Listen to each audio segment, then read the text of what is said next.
নদীর চরে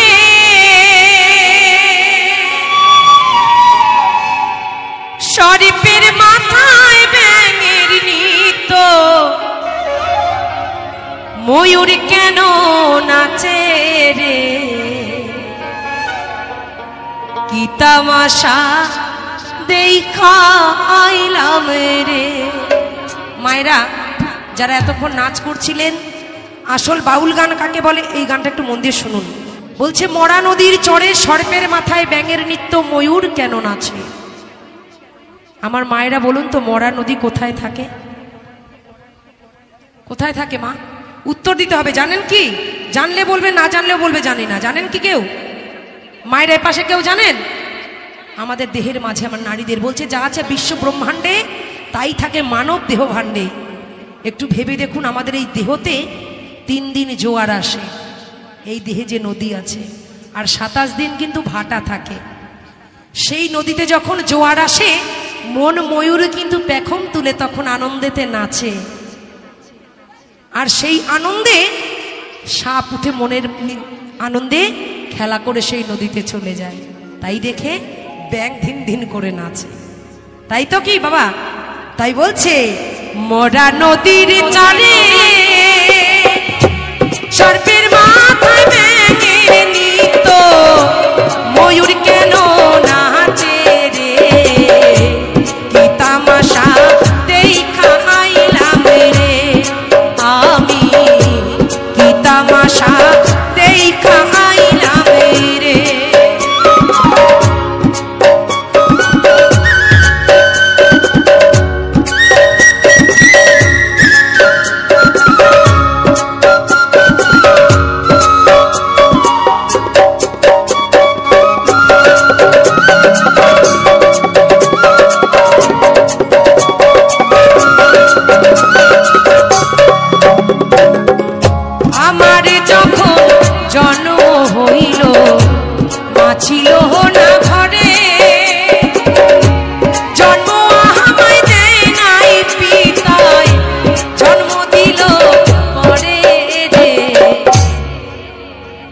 যদি বাবাই না জন্ম দেয় তাহলে কি আমি বেজন্মা বাবা?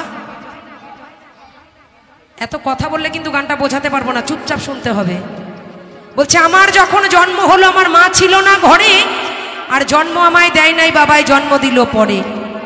সে কে? কেমন সন্তান আছে ভাবে? এমন সন্তান আছে মা? আছে। লব কুশের নাম শুনেছেন তো? কুশ কিন্তু বাবার জন্ম দেওয়া সন্তান নয়, আর মায়ের গর্ভে থেকে আসাও সন্তান নয়। একদিন বাল্মীকি মুনি বসে তার কুঠিরে ধ্যান করছে। সেই সময়ে মা সীতা সরোবরে যাচ্ছে জল আনতে, কলসি নিয়ে। বলছে বাবা আমার ছেলেকে তোমার কাছে রেখে গেলাম, তুমি একটু দেখো, আমি ওই সরোবর থেকে একটু জল নিয়ে আসি। মুনি তখন চোখ বন্ধ ছিল, আর লব তো ছোট, পেছন পেছন মায়ের সঙ্গে চলে গেছে। দেখবেন বাচ্চারা ছোটবেলায় মায়ের লাগুড়ে একটু বেশি হয়, আর কিছু কিছু আবার বাবাদেরও বেশি টানে। যেমন এই যে লকেট, বাবা ছাড়া চলে না, যেইখানে বাবা পেছন পেছন ঘুরে বেড়ায়। তা যাই হোক, তেমন লব চলে গেছে মা সীতার পেছন পেছন। কথা সবারই ভাব দিও না দাদা। এবার যখন চলে যায়, হঠাৎ মুনির ধ্যানমগ্ন হয়ে বলছে যা, লব কোথায় গেল? এবার সীতা আসলে তাকে আমি কি জবাব দেব, কি বলবো? তখন তাড়াতাড়ি জঙ্গল থেকে একটা কুশি গাছ ছিঁড়ে এনে ওই লবের আকারে তৈরি করে বসিয়ে রেখেছে। রেখে কুমণ্ডলের জল ছিটিয়ে তার দেহেতে প্রাণ দান করেছে। যখন ওই নদী থেকে জল নিয়ে মা সীতা ফিরে আসছে, পেছন পেছন লব আসছে। আস্তে আস্তে মা লবে, এই মা সীতার ওই লবের দিকে নজর চলে যায়। তখন সঙ্গে সঙ্গে কুশকে লবকে পেছনে রেখে মা সীতা গিয়ে বলছে বাবা আমার লব কোথায়? বলছে কেন? এই তো তোর লব। বলছে এইটা যদি লব হয় তাহলে এইটা কে? বলছে মা তুই আমার কাছে তোর সন্তানকে রেখে সরোবরে জল আনতে গিয়েছিলি, আমি ধ্যানে ছিলাম, দেখতে পাইনি, তোকে জবাব দেব কি সেই ভয়তে আমি কুশ গাছ ছিঁড়ে কুমণ্ডলে জল দিয়ে ওর প্রাণ প্রতিষ্ঠা করেছি। ঠিক আছে মা, আজ আমি ওকে ভস্য করে দিচ্ছি। যখন কুমণ্ডলে জল নিয়ে আবার কুশকে ধ্বংস করতে যাচ্ছে, মা সীতা বাবার পায়ে ধরে বলছে না বাবা তুমি ওকে শেষ করে দিও না, আজ থেকে আমার 2 সন্তান, এটা লব এটা কুশ। ঠিক না ভুল? হাতে তালি কোথায়? লবকে জন্ম, কুশকে তার বাবাও জন্ম দেয়নি, মাও গর্ভে ধরেনি। মিলিয়ে নেবেন, বাউল যা বলে দেহ নিয়ে বলে। আমার যখন জন্ম হইল ছিল না ঘরে, জন্ম আমায় দেয় নাই পিতায়, জন্ম দিল পরে রে, কি তাহা বাসা দেখা আইলাম রে, আমি কি তামাশা দেখা আইলাম রে।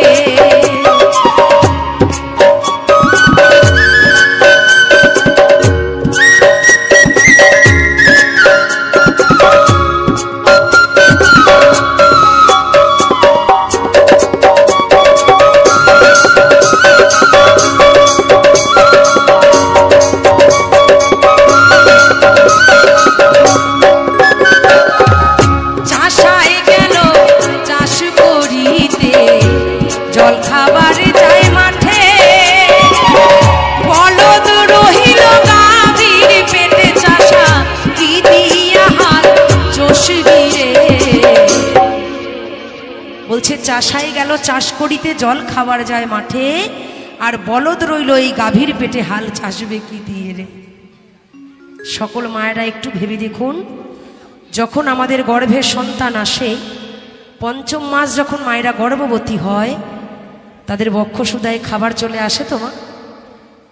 সেই চাষা মাঠে যাওয়ার আগে তার জল খাবার কিন্তু গোবিন্দ পাঠিয়ে দেয় আমাদের এই বক্ষসুদায়, যে যা তোর জন্য আমি খাবার পাঠিয়ে দিলাম। আমরা ভাবি না আজকে কি খাবো, জীব যে জন দেয় আহার কিন্তু সেজনই যোগায়। আর যদি গাভীর পেটে সেই বলদ থাকে, ভবে না আসে, চাষ করার মালিক কোথায় পাবে? এটাও ঠিক তো? আরেকবার হাততালি হোক। চাষায় গেল চাষ করিতে, জল খাবার যায় মাঠে,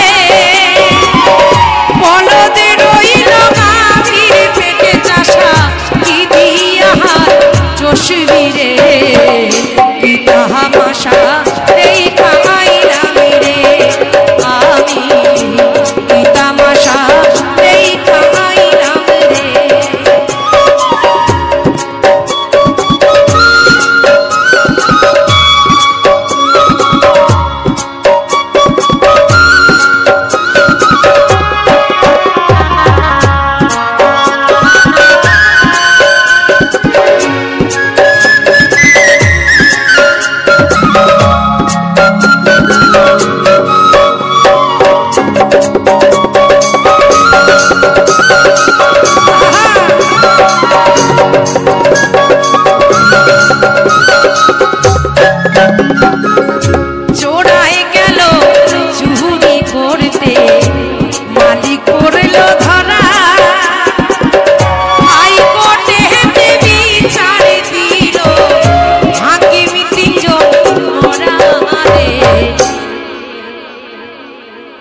চোরাই গেল চুরি করতে, মালিক পড়ল ধরা, আর হাইকোর্টেতে বিচার দিল হাকিম 3 জন মরা। চোরাকে আমার প্রহ্লাদ দাদা, আর মালিককে আমার মা জননী, তাই তো?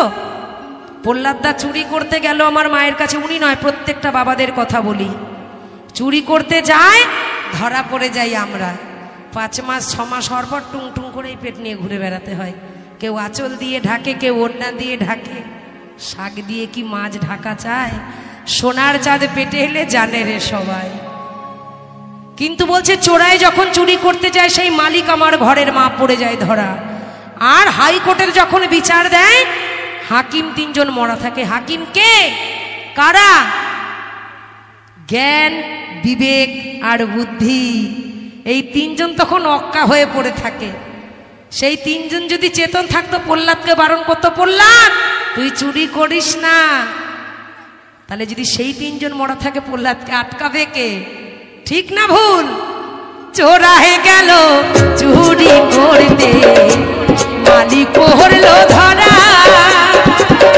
হাইকোর্টে হেঁটে বিচার দিল, জ্ঞান বিবেক বুদ্ধি মরা রে, কি তামাশা দেখা আইলাম রে, আমি কি তামাশা দেখা আইলাম রে।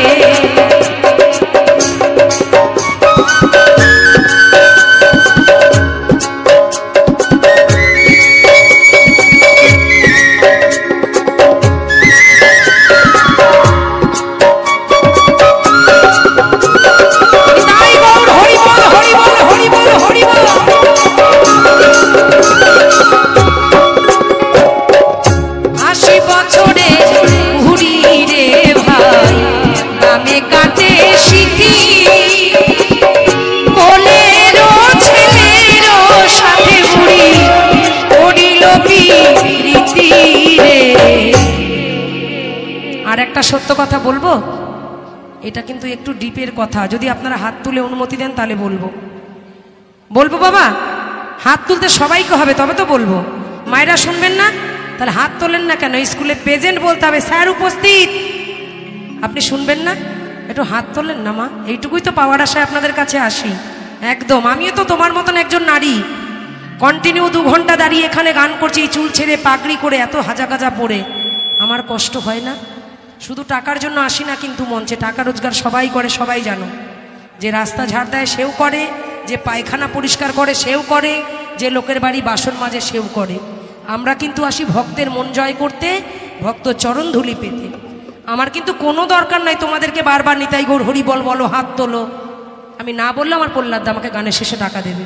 কেন চাই? মহাজন বলেছে, একবার নাম নিলে যত পাপ হরে, পাপীর সাধ্যি নাই ভবে তত পাপ করে। এই ধরাধামে এমন অবস্থা হয়ে গেছিল না, ভগবান বলছে যাও ভক্ত যাও, আমার ধরাধামের সন্তানরা সব কষ্টে জ্বালায় ভুগছে, তুমি তাদের গিয়ে হরিনাম প্রচার করো, তাদের কাছে হরিনাম বিলাও। বলছে প্রভু, মর্তবাসী বড় মূর্খ, তারা হরিনাম করে না, কৃষ্ণ নাম শোনে না। বলছে তুমি হাত জোড় করে তাদের কাছে হাতে ধরে বলো, তাতেও যদি ভক্ত না শোনে তুমি তাদের চরণ ধরো। তাই চরণ ধরে বলি, কৃষ্ণ নাম করবেন উদ্ধারিবার পথ। তাই মহাজন বলছে, 80 বছরের বুড়ি যে ভাই, তার বামে কাটে স্মৃতি, আর কোলের ছেলের সাথে পুরি করিল প্রীতি। এই যে আমার ঠামি নাচ করছিল, সে ঠামি কোথায় গেল? ওই যে পেছনে। ওই ঠামি যদি এখন একটা 6 বছরের ছেলের সাথে প্রেম করে, আই লাভ ইউ সোনা, তোমায় ছাড়া আমি বাঁচতেই পারবো না, যদি বলে কেমন লাগবে? ভাল লাগবে ব্যাপারটা দাদা? ভাল লাগবে মা? ভালো লাগবে না। মা যদি ছেলের সাথে প্রেম করে সমাজে ছিছি করবে, কিন্তু করেছিল কে? আমার মহামায়া দুর্গা তার সন্তান কার্তিকের সাথে। কার্তিক আমার রূপের রাজা, সবাই কার্তিককে আমরা রূপের রাজা বলে জানি। কার্তিকের রূপে মুগ্ধ হয়ে মা জননী তাকে প্রেম প্রস্তাব জানায়, আমি তোমার সাথে মিলন করতে চাই। বলছে ছি ছি ছি ছি মা, এ তুমি কেমন কথা বলো? আমি যে তোমার সন্তান, তোমার সাথে মিলন করলে যে আমার মাতৃ কলঙ্ক মাথায় চেপে যাবে মা। বলছে আমি মা, আমার কথা তোমায় শুনতে হবে, মাতৃ আজ্ঞা তোমায় পালন করতে হবে। বলছে তাই হবে মা, তুমি যখন আজকে আমাকে বলছো তোমার কথাই আমি রাখবো। ঠিক কাল সন্ধ্যাবেলায় তুমি আমার কক্ষে আসবে, আর ঠিক সেই সময় তুমি আমার ঘরে ঢুকে যাবে। কিন্তু মা আমার একটা শর্ত আছে। বলছে বলো তোমার কি শর্ত? বলছে তুমি যখন আমার ঘরে ঢুকবে, কোনো গাছপালা, পাখি পক্ষী, জল, নদী, বাতাস, আকাশ কেউ কোনো সাড়া করবে না। কেউ যদি সাড়া করে তাহলে কিন্তু মা আমাদের মিলন হবে না। বলছে বেশ তাই হোক। মা দুর্গা সবাইকে সাবধান করে দিয়েছে, আগামীকাল সন্ধ্যাবেলায় তোমরা সবাই নিস্তব্ধ থাকবে, গাছের পাতা নড়বে না, বাতাস বইবে না, পাখি ডাকবে না। কার্তিক গিয়ে তার প্রাণ সখাকে তার আগে বলে এসেছে ময়ূরের কাছে, বন্ধু তুমি আজ আমার লাজ রেখো, আমাকে মাতৃ কলঙ্ক থেকে তুমি বাঁচিও বন্ধু। তখন বলছে ঠিক আছে সখা। বলছে যে অমনি আমার মা, আমার মহামায়া আমার ঘরে ঢুকবে, তুমি একবার আমাকে প্রাণ ভরে ডেকে উঠো। বলছে বেশ। ঠিক মা দুর্গা যখন ওই সন্ধ্যাবেলা কার্তিকের কুঠিরে ঢোকে, ময়ূর সেই মতো বন্ধুকে সখা বলে ডেকে উঠেছে। দেখো মা, আমার সখা আমাকে ডেকেছে, তোমার সাথে তো আমার আর মিলন হবে না মা। তখন সেই ক্রোধে মা দুর্গা ওই ময়ূরকে অভিশাপ করেছিল যে তুই আজ আমার মিলন করতে দিলি না, জনমে সকল জীবজন্তুর মিলন হলে তোর মিলন হবে না। তাই সবাই জ্ঞানীগুণী মানুষ জানেন, সব জীবজন্তু পশু পাখির মিলন হলে ময়ূরের কিন্তু মিলন হয় না। এই বর্ষাকালে ময়ূর আর ময়ূরী পেখম তুলে নাচে, নাচতে নাচতে পিতৃবীজ অর্থাৎ যেটাকে আমরা বাংলা ভাষায়, পরিষ্কার ভাষায়, সংস্কৃত ভাষায় বীজ্র বলি, বীজ্র ময়ূর পাত করে মুখ থেকে, আর ময়ূরী সেটা সেবন করে খেয়ে নিয়ে সন্তান প্রসব করে। ঠিক তো বাবা? তাহলে লাস্ট বারের মতন হাততালি। তাই মহাজন বলছে 80 বছরের বুড়ি রে ভাই, আমি কাহাতে শিখি, কোলেরও ছেলেরও সাথে বুড়ি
করো 16 আনা।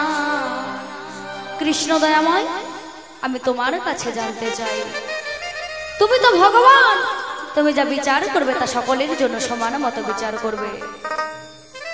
তুমি বিশ্ব ব্রহ্মাণ্ডের মালিক, তুমি কারোর জন্য কম কারোর জন্য বেশি, এ তোমার কেমন বিচার প্রভু?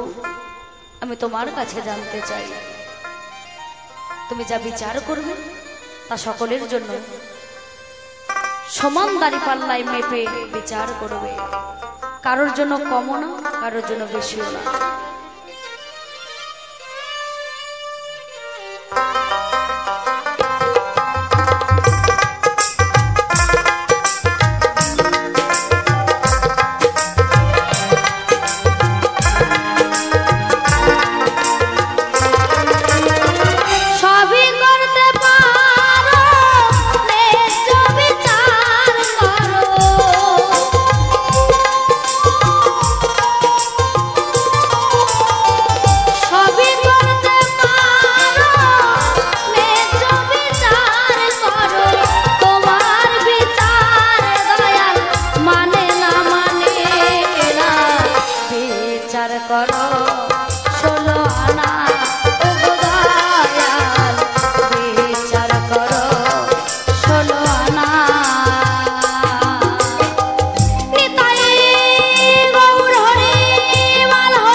শোনো ওগো কৃষ্ণ, তোমারে জানাই, তোমার কাছে কয়েকখানা জিজ্ঞাসা আমি রেখে যাই।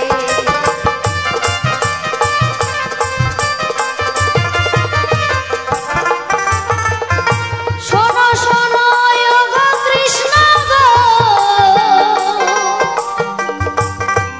আমি তোমারে জানাই, সঠিক সঠিক জবাব দেবে ধর্ম সভায়।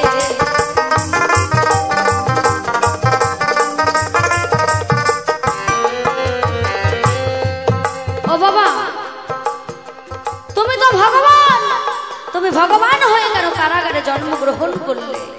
তুমি তো চাইলে হীরা মুক্তা কাঞ্চনের মধ্যে জন্মগ্রহণ করতে পারো, তুমি তা না করে কেন কারাগারে জন্মগ্রহণ করলে? কারাগারে কারা থাকে? চোর লুচ্চা গুন্ডা বদমাইশ যারা কারাগারে কিন্তু থাকে তারা। ভালো মানুষ থাকে মা? আপনারা কেউ গেছেন? বাবারা কেউ গেছেন? তাহলে তুমি তো ভগবান, ভগবান হয়ে কেন কারাগারে জন্মগ্রহণ করলে? কারণটা কি? আমি তোমার কাছে জানতে চাই, সঠিক সঠিক জবাব দেবে এ ধর্ম সভায়, ছাড়াছাড়ির কিন্তু কোনো কারণ নাই। ৩য় নাম্বার জিজ্ঞাসায় আমি প্রবেশ করতে চাই। শোনো শোনো ও ভগবান তোমারে জানাই।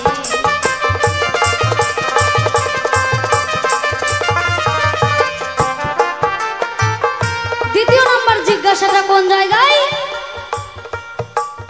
তোমার মা এক কারাগারে আর তোমার বাবা আর এক কারাগারে রয়। তোমার পিতাকে রশি দিয়ে বেঁধে সোয়ামন পাথর চাপা দিয়ে এক কারাগারে রাখে, আর এক কারাগারে তোমার মাকেও রশি দিয়ে বেঁধে সোয়ামন পাথর চাপা দিয়ে আর এক কারাগারে রাখে। যেমন নেগেটিভ পজিটিভ ছাড়াই ওগো এই যে ইলেকট্রিকের বাতি জ্বলে না ভাই, কেমন করে তোমার জন্ম হলো আমি জানতে চাই।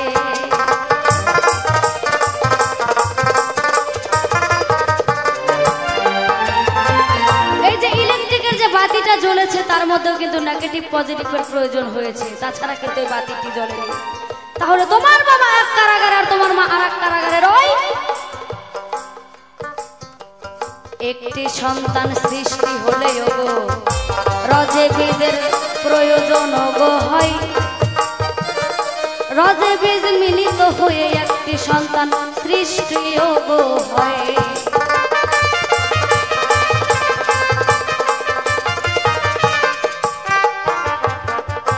তাহলে তোমার মা এক কারাগারে, তোমার বাবা আর এক কারাগারে রয়। তোমার জন্ম কি হাওয়ার থেকে হলো নাকি আমি জানতে চাই।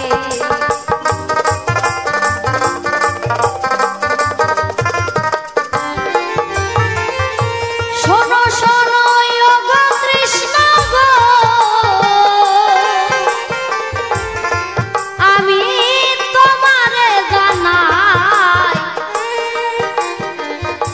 কারাগার থেকে যখন নন্দলাইয়ে নিয়ে যাই আমি তোমার চারখানা হাত দেখিবারে পাই।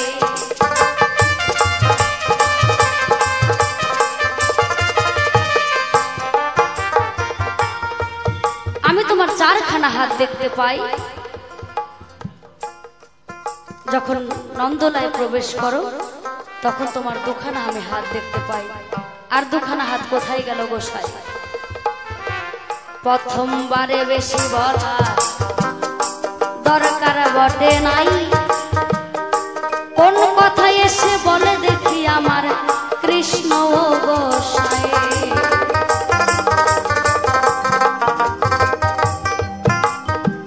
প্রথমবারে আমি যদি বলতে যাব বেশি, কৃষ্ণ এসে আমাকে ওগো করতে পারে দোষী।